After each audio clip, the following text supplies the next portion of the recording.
अच्छा, तसव्वुर करें आज 30 अप्रैल 2026 है। दुनिया के नक्शे पर एक नज़र डालें तो ऐसा लगता है जैसे हर तरफ एक साथ कई फौजी महाज सुलग उठे हैं। आज के इस तज्जिए में हम आलमी सतह पर पैदा होने वाली इस संगीन और नई सूरत हाल का बिल्कुल गैर जानिबदाराना जायजा लेंगे, क्योंकि सच तो यह है कि एक ही वक्त में इतने सारे खित्तों में मंडलाते जंग के इन बादलों को समझना अब नागुजीर हो चुका है। तो चलिए सीधा हकायक की तरफ चलते हैं। इस सारी पेचीदा सूरत हाल को आसानी से समझने के लिए हम इन बड़े वाक़यात को खित्तों के लिहाज से देखेंगे।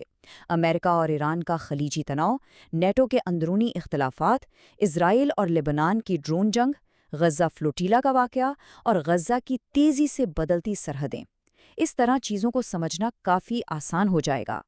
तो सबसे पहले बात करते हैं खलीज की कशीदगी और इन अहम समंदरी गुजरगाहों की, जो इस वक्त दुनिया का सबसे बड़ा फ्लैश पॉइंट बनी हुई है। अब देखिए, ये खित्ता आलमी मईशत के लिए रीढ़ की हड्डी की हैसियत रखता है। मीडिया रिपोर्ट्स के मुताबिक अमरीका आब नाए हुर्मुज़ को ज़बरदस्ती खुलवाने के लिए एक खुफिया आलमी फ़ौजी इत्तेहाद बना रहा है। बताया जा रहा है कि इस मुबैना इत्तेहाद में फ्रांस, ब्रितानिया, जापान, जनूबी कोरिया और कुछ अरब ममालिक शामिल हैं। सूरत हाल की संगीनी का अंदाज़ा इस बात से लगाएं कि ये अब एक दो तरफा जुग्राफियाई जाल बन चुका है। एक तरफ आबनाए हुर्मुज़ है, जिस पर फिलहाल ईरान का कंट्रोल है, और दूसरी तरफ बाबुल मंदब है, जिसे यमन में हौसी मुकम्मल तौर पर बंद करने की धमकी दे रहे हैं। ईरान का वाज़े मौक़िफ़ है कि अगर किसी भी गैर मुल्की फ़ौज ने मुदाखलत की तो दुनिया की ये दूसरी बड़ी तिजारती गुज़रगाह भी बंद हो जाएगी। ज़रा सोचिए, इसका आलमी मईशत पर क्या असर पड़ेगा। और कशीदगी का ग्राफ मुसलसल ऊपर जा रहा है। फ्लाइट रेडार और दीगर ज़राए से मिलने वाली रिपोर्ट्स के मुताबिक अमरीकी जासूस तैयारे और हथियारों से लदे बहरी जहाज़ ईरानी सरहदों के इंतहाई करीब पहुंच चुके हैं। बात यहाँ तक आ गई है कि अगले 24 से 48 घंटे इंतहाई नाजुक बताए जा रहे हैं।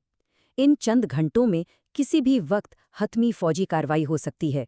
खलीज की इस कशीदगी को यहीं रोकते हैं और देखते हैं कि इसके असरात बराह रास्त यूरोप में किस तरह एक संगीन सिफारती बहरान को जन्म दे रहे हैं।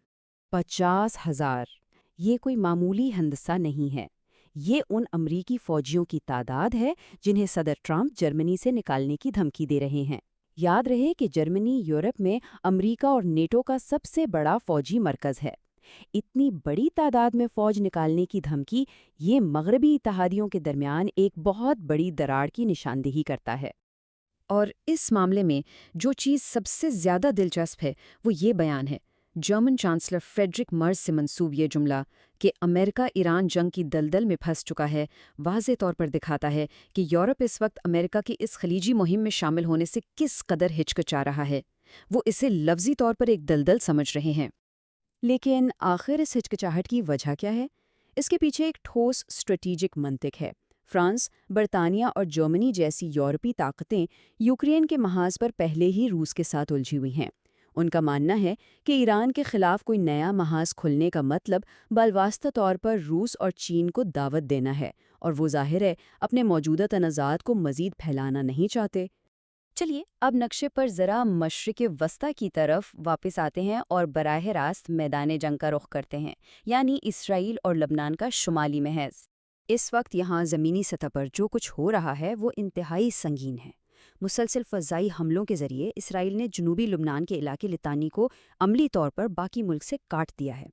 पुलों और बुनियादी ढांचे को मुनज़्ज़म तरीके से तबाह किया जा रहा है, और इसराइली फ़ौज के मौक़िफ़ के मुताबिक इस महाज पर फ़िलहाल किसी जंग बंदी पर कोई गौर नहीं हो रहा। दूसरी जानिब से जवाबी कार्रवाई भी उतनी ही शदीद है।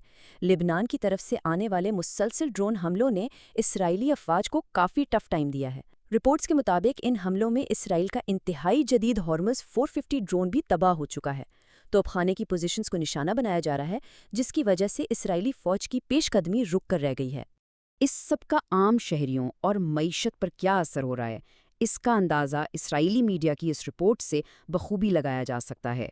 द टाइम्स ऑफ इसराइल की रिपोर्ट का खुलासा ये है कि शमाली इसराइल मफलूज हो चुका है, शहरी बेघर हैं और मईशत मुकम्मल तौर पर तबाही का शिकार है। ये वो भारी कीमत है जो इस ड्रोन जंग की वजह से अदा की जा रही है। बहीरा रूम की तरफ बढ़ते हुए अब हम एक और इंतहाई हसास समंदरी तनाज़े की बात करेंगे, यानी गज़ा फ्लोटेला का वाक़या। یونان کے قریب بین الاقوامی سمندر میں ہونے والی اس کارروائی کا ڈیٹا اگر ہم دیکھیں تو حقائق کچھ یوں ہیں۔ 1000 سے زائد کارکنان تقریباً 70 کشتیوں پر سوار ہو کر آ رہے تھے۔ ان کو روکتے ہوئے 21 کشتیاں قبضے میں لے لی گئیں اور 175 سے زائد کارکنوں کو گرفتار کیا گیا ہے۔ اور اس کا سفارتی ردعمل توقع کے مطابق انتہائی سخت آیا ہے۔ ترکی نے شدید غصے کا اظہار کرتے ہوئے اسے بین الاقوامی قانون کی کھلی خلاف ورزی اور جنگی جرم قرار دیا ہے۔ ساتھ ہی یہ دھمکی بھی دی ہے کہ اگر باقی جہازوں کو روکا گیا تو اس کا سخت جواب دیا جائے گا۔ ہسٹری پر نظر ڈالیں تو ماضی میں بھی ایسے فلوٹیلا واقعات پر ترکی کی عدالتوں کی جانب سے اسرائیلی عہدیداروں کے لیے 4500 سال جیسی قید کی سزاؤں کے مطالبات کیے جا چکے ہیں۔ تو یہ سفارتی محاذ کافی گرم ہے۔ اب چلتے ہیں اپنے آخری جغرافیائی فلیش پوائنٹ کی طرف، اور یہاں غور کرنے والی بات یہ ہے کہ جب پوری دنیا کی نظریں ایران اور لبنان کے تنازعات پر جمی ہوتی ہیں تو وہ کس طرح ایک بہترین پردہ فراہم کرتی ہیں جس کے پیچھے خاموشی سے مقامی سطح پر اسٹریٹجک تبدیلیاں کی جا سکیں۔ تو اس میں سب سے اہم بات جو سمجھنے والی ہے وہ یہ ہے، رائٹرز کی ایک حالیہ رپورٹ بتاتی ہے کہ اسرائیل نے خاموشی کے ساتھ غزہ کے مزید 11% علاقے کا کنٹرول حاصل کر لیا ہے۔ یہ اس اصل یلو لائن کی واضح خلاف ورزی بتائی جا رہی ہے جو علاقے کو تقسیم کرنے کے لیے طے کی گئی تھی، یعنی دنیا کی توجہ بٹی ہونے کا پورا فائدہ اٹھایا گیا ہے۔ اگر ہم اس چارٹ کو دیکھیں تو گراؤنڈ پر موجود نئی حقیقت بالکل واضح ہو جاتی ہے۔ اب غزہ کے کل رقبے کا 67% یعنی لگ بھگ 2/3 حصہ مکمل طور پر فوجی کنٹرول میں جا چکا ہے، جبکہ مقامی آبادی کے لیے محض 33% یا 1/3 حصہ ہی باقی بچا ہے۔ ظاہر ہے اس صورتحال پر بین الاقوامی سطح سے رد عمل آ رہا ہے۔ ترک صدر اردوان اور وزیر خارجہ حقان فدان نے فوری طور پر اور سختی سے مطالبہ کیا ہے کہ انسانی حقوق کی پاسداری کی جائے، جنگ بندی کے معاہدے کے مطابق غزہ کی تعمیر نو کا مرحلہ شروع کیا جائے اور افواج کا مکمل انخلاء یقینی بنایا جائے۔ تو آخر میں ان تمام حالات کو سامنے رکھتے ہوئے ایک بہت بڑا سوال ابھرتا ہے، کیا مختلف خطوں میں سلگتی ہوئی یہ چنگاریاں محض اتفاقی اور الگ الگ واقعات ہیں، یا پھر ہم ایک دوسرے سے جڑے ہوئے ایسے ڈومینوز کو گرتے دیکھ رہے ہیں جو دنیا کے لیے ایک بالکل نیا اور شاید نامعلوم جغرافیائی اور سیاسی نظام تشکیل دے رہے ہیں؟ اس وسیع پیمانے پر پھیلے ہوئے عالمی منظرنامے پر غور کرنا ہم سب کے لیے ناگزیر ہے۔ آپ اس کے بارے میں مزید جاننے اور سوچنے کی ضرور کوشش کریں۔